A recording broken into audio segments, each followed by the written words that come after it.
Hi friends, Radhe Radhe. इस blog में मैं आपको सिर्फ खूबसूरत पहाड़ नहीं बल्कि आज के पहाड़ों का सच दिखाने वाली हूँ। दिल्ली से कैंची धाम। दिल्ली से निकलकर कैंची धाम पहुँचना एक अलग ही अनुभव था।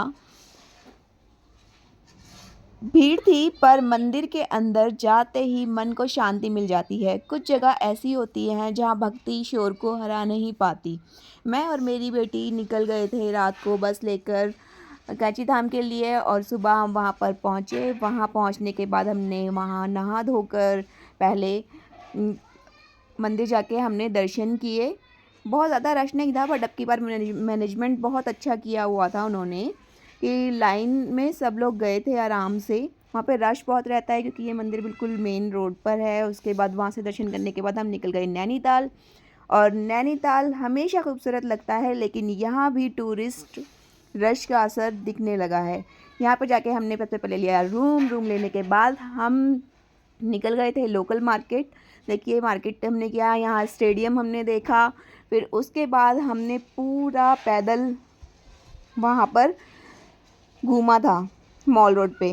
बट मॉल रोड हम लोग गए थे इवनिंग में। उससे पहले हमने किया यहाँ पर मार्केटिंग करने के बाद मैं और मेरी बेटी चले गए बोटिंग करने के लिए और हम दोनों ने बोटिंग की और हमें बहुत ही मज़ा आया। सबसे पहले हमने यहाँ पे कुछ पिक्चर्स क्लिक किए, फिर पिक्चर्स क्लिक करते ही हम चले गए थे बोटिंग करने के लिए। यहाँ पर भी बहुत ज़्यादा रश हो रखा था बट कोई नहीं, हम यहाँ से टिकट लिया और फिर उसके बाद हमने की बोटिंग। उसके बाद मेरी बेटी ने बोला कि उसको खुद से नाव चलानी है, तो देखिए अभी थोड़ी देर में वो खुद से भी नाव चला रही होगी। और यहाँ पे ना ये झील का पानी इतना ठंडा हो रहा था और इतनी ठंड लग रही थी, यहाँ पे ठंडी ठंडी हवा चल रही थी। बट एक्सपीरियंस बहुत ही अच्छा रहता है। मैं नैनीताल अभी 4th टाइम गई हूँ, मतलब 4 बारी मैं वहाँ पे जा चुकी हूँ। बट हमेशा ना वहाँ पे अच्छा लगता है, एक सुकून मिलता है। और अब की बार तो मैंने बहुत ही आराम से घूमा था वहाँ पर। झील के किनारे कुछ पल शांत बैठना बहुत सुकून देता है। फिर उसके बाद हम लोग नैना देवी मंदिर की साइड उतर गए थे नाव से और फिर बोट से हम लोग चले गए। वहाँ पे हमने पीछे की साइड बहुत सारे मंदिर थे, वहाँ शनिदेव मंदिर भी था तो वहाँ पे हमने सबके दर्शन किए और पाषाण देवी मंदिर भी था यहाँ पर, हमने यहाँ पे दर्शन किए। फिर थोड़ा आगे चलने के बाद है ना हमें यहाँ पे एक ये लोकेशन दिखाई दी थी जहाँ पे बहुत अच्छा व्यू दिखता है, पूरा नैनीताल नैनी झील का पूरा व्यू दिखता है यहाँ से। और बहुत ही अच्छा लग रहा था, यहाँ से पूरा नैनीताल दिख रहा था। फिर यहाँ पे एक छोटा सा पार्क था, यहाँ पे मेरी बेटी ने झूले झूले।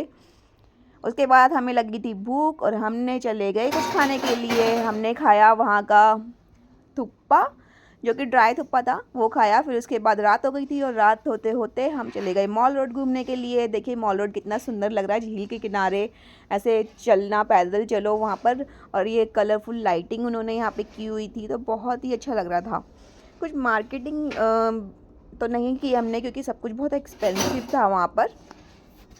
बट घूमना रात में अच्छा लगता है वहाँ पे, सारी लाइट्स, इतनी सारी लाइट्स और सारी चीज़ें, मतलब बहुत ही खूबसूरत लगता है। हम लोग यहाँ पर घूमे और घूमने के बाद फिर हमने यहाँ पे थोड़ा सा शॉपिंग करने का भी सोचा तो हम लोग गए थे यहाँ पे प्राइस पूछने के लिए। बट प्राइस इतने ज़्यादा थे, देखो हमने कुछ लिया ही नहीं। उसके बाद हम सो गए और सोने के बाद हम मॉर्निंग में गए थे नैना देवी मंदिर और ये रात का व्यू था वहाँ पर नैना देवी मंदिर का। और देखिए यहाँ पे झील में ना इतनी सारी फिशेस रहती हैं और बहुत मज़ा आता है ना देख के, इतने प्यारे फिशेस, इतने क्यूट क्यूट फिशेस रहती हैं यहाँ पे। फिर हमने बोटिंग भी यहाँ पे की थी, मैं अपने भाई भाभी के साथ भी गई हूँ यहाँ पर। उसके बाद सुबह मैंने वहाँ से कैब बुक किया और कैब से हम निकल गए थे मुक्तेश्वर धाम।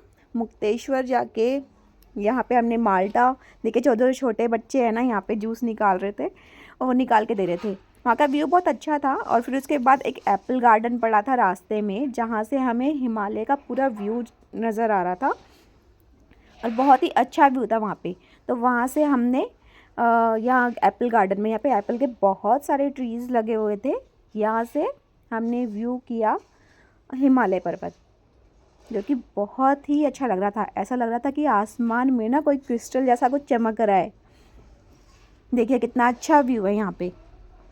फिर हम पहुँचने ही वाले थे मुक्तेश्वर की, यहाँ पे हम फंस गए ट्रैफिक में। मतलब पहाड़ों में भी अब इतना ट्रैफिक होने लग गया है कि हमें ना 2 किलोमीटर पैदल ही उतरना पड़ा, वरना हम बहुत ज़्यादा लेट हो जाते। और ऑलरेडी हम 4 बजे मंदिर पहुँचे थे तो थैंक गॉड कि हमें मंदिर के दर्शन हो गए और हमने चौली की जाली भी घूम लिया। और हम सनसेट के टाइम पर वहाँ पे पहुँचे थे, बट हम और जगह पे हम नहीं जा पाए क्योंकि टाइम बहुत हो गया था, फिर अंधेरा होने लग गया था और इतना ट्रैफिक था, तो ट्रैफिक की वजह से हम गए शॉर्टकट हमने लिया। देखिए कितना ट्रैफिक है, नीचे की साइड में गाड़ियाँ बिल्कुल स्टक हो गई थी, तो पैदल पैदल गए और फिर हम पहुँच गए मुक्तेश्वर मंदिर।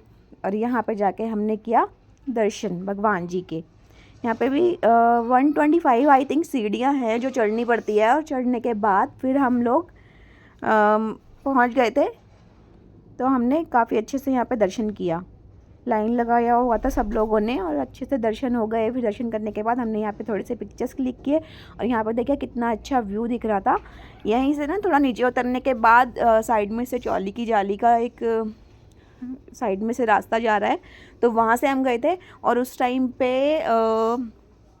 यहाँ हमने देखा सनसेट व्यू और बहुत ही प्यारा लग रहा था, बहुत ही अच्छा लग रहा था। पता है ऐसा लग रहा था मुझे जैसे कि ना वहाँ पर बैठूँ और वहाँ देखती ही रहूँ, बिकॉज़ ऐसा लग रहा था कि आसमान में ना किसी ने ड्राइंग कर दी है, पूरा ड्राइंग जैसा फील हो रहा था। इतना सुंदर, इतना प्राकृतिक, नेचुरल, बहुत ही नेचुरल था और बहुत अच्छा लगा मुझे वहाँ पर जाके। बट वहाँ पर जब हम बिल्कुल पहाड़ी पे पहुँचे ना, तो वहाँ पे भी बहुत रश हो रखा था, इतना क्राउड हो रखा था वहाँ पर। बहुत सारे लोग थे जो कि वहाँ पे पिक्चर्स क्लिक करा रहे थे। बट जो भी था अच्छा था, एक्सपीरियंस अच्छा था। उसके बाद सबसे अच्छा खाना मुझे बस यहीं पे मिला जब मुक्तेश्वर से हम नीचे उतर रहे थे। यहाँ पे हमने कढ़ी चावल खाया था और बहुत ही टेस्टी खाना था वहाँ पर, बिल्कुल दिल्ली जैसा। ये भीमताल है, रास्ते में पड़ा था, हमने तब इसका वीडियो बना लिया। उसके बाद हम रात में ही पहुंच गए थे हल्द्वानी। तो मैंने सोचा कि यहाँ पे स्टे करने से कोई फ़ायदा नहीं है, और वहाँ से हमने ले ली बस। वहाँ से दिल्ली के लिए बहुत सारी बसेस मिल जाती हैं, तो मैं और मेरी बेटी वहाँ से रात में ही बस में बैठ गए थे। और देखिए कितना कोहरा हो रहा था, कुछ दिखाई नहीं दे रहा था। मैं तो सोच रही थी कि बस वाले भैया पता नहीं बस ही कैसे चला रहे होंगे, बिल्कुल इतना धुंध हो रखी थी, बहुत ज़्यादा। और सुबह 6 बजे हम वापस दिल्ली पहुँच गए थे। आपको हमारा ब्लॉग कैसा लगा? लाइक, शेयर एंड सब्सक्राइब ज़रूर करिएगा।